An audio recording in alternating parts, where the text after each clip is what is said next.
আজকে বাসায় বড় করে একটি অনুষ্ঠান করতেছি, তাই প্রথমে চিকেন, মুরগির ডিম, আর এই হচ্ছে আমাদের শসা, টমেটো সালাতের জন্য, সবকিছু লেবু, সবকিছু এখানে হচ্ছে সালাতের জন্য। আর আমরা আজকে রান্নাটা বাসায় করব না, বাইরের থেকে করে আনবো।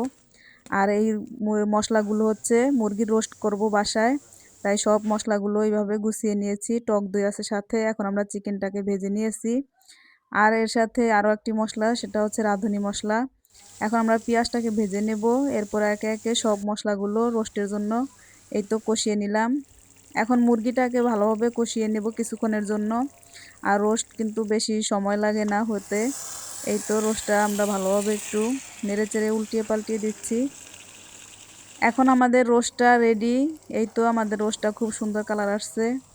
এখন আমরা নামিয়ে ফেলবো। আর আজকে বাসায় কোনো রান্না বান্না হবে না, সবকিছু বাইরেতে করব, খালি চিকেনটাই করলাম, চিকেন রোস্টটা। আর এই তো আমাদের আজকে সালাদগুলো, কাঁচামরিচ, শসা, টমেটো কুচি করে কেটেছি, একটু মাখিয়ে নেব।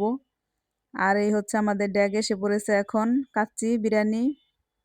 এই হচ্ছে আমাদের লেবু, কাঁচামরিচ, সাথে কিন্তু ডিম সিদ্ধও আছে। এই তো ডিম।